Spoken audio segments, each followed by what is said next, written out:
Hey there, fellow gardeners. Welcome back to Grow with Soil, where we turn everyday yard waste into garden gold. Today, I'm sharing something that's going to transform the way you think about those grass clippings piling up after every mow. I'm talking about a detailed, month-by-month journey that takes your lawn trimmings from fresh-cut greens to rich, crumbly compost that your plants will absolutely devour. I'll be honest with you, grass clippings are both a blessing and a curse in the composting world. Leave them in a thick mat, and you've got a slimy, stinky mess that'll make your neighbors wrinkle their noses. But manage them correctly, and they become one of the fastest, most nitrogen-rich ingredients you can add to your compost pile. After years of experimenting in my own garden, I've cracked the code on the perfect timeline, and I'm excited to walk you through every stage of this transformation. The first month is where all the magic begins, and trust me, things get heated, literally. Within just 48 to 72 hours of building your grass clipping compost pile, you should notice it warming up significantly. I'm talking temperatures between 130 and 160 degrees Fahrenheit if you've got your ratios right. This is your pile's teenage phase, full of energy and breaking down materials at lightning speed. Here's what you need to know right from the start. Grass clippings are incredibly nitrogen-rich, which means they're considered a green material in composting terms. The golden rule I follow is mixing roughly 3 parts brown materials like dried leaves, shredded paper, or cardboard with every 1 part grass clippings. This carbon-to-nitrogen balance is what prevents that dreaded anaerobic decomposition that creates the swamp-like smell we're all trying to avoid. During this first month, you'll want to turn your pile at least twice a week. I know that sounds like work, but it's absolutely essential. Each time you turn it, you're introducing oxygen that feeds the beneficial bacteria doing all the heavy lifting. You'll notice the volume of your pile shrinking dramatically, sometimes by as much as 40% in these first few weeks. That's not a problem, that's progress. By the time you hit month 2, your pile will start mellowing out. The internal temperature will gradually decrease to around 100 to 110 degrees Fahrenheit. This is completely normal, and actually signals that you're moving from the initial breakdown phase into something more refined.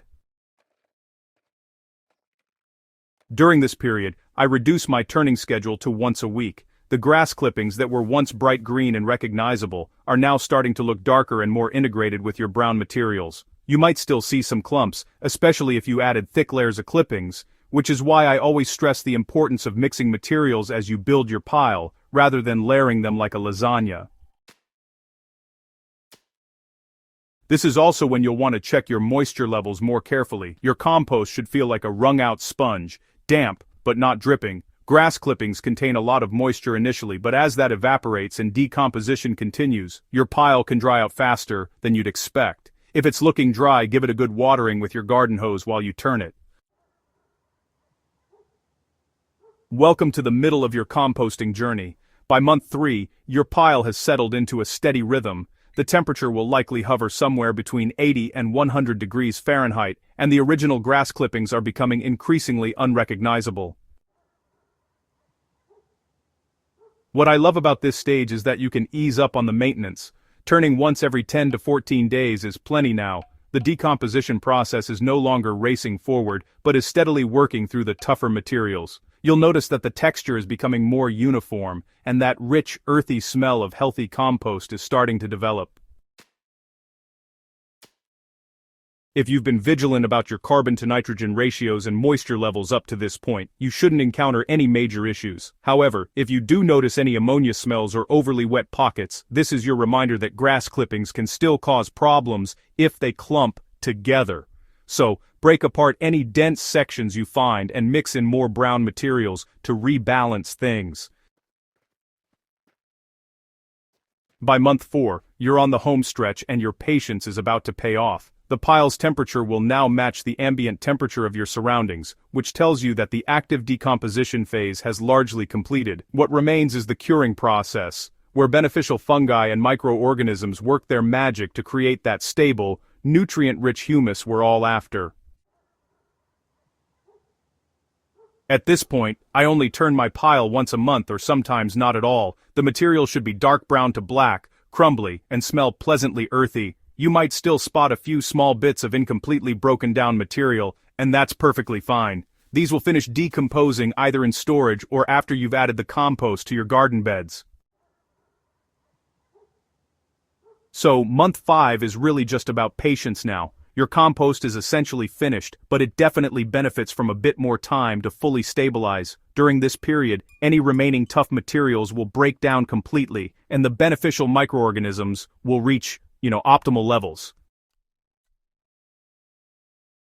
I like to think of this stage as letting your compost cure like fine wine. The chemical processes are slowing down, pH levels are stabilizing, and the nutrient profile is becoming more balanced and plant available. If you're eager to use it, you technically could start applying it to your garden beds, but honestly, waiting another month will give you an even superior product.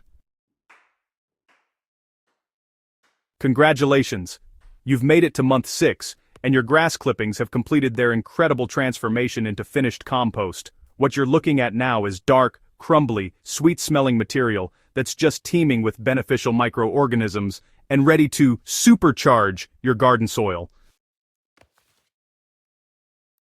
Alright, so the finished product should pass what's called the squeeze test. When you grab a handful and squeeze it, it ought to hold together for a moment, but then crumble apart pretty easily when you poke it. You really shouldn't be able to spot any of the original grass clippings in there. If you do, just give it another few weeks before you harvest, and you'll be good to go.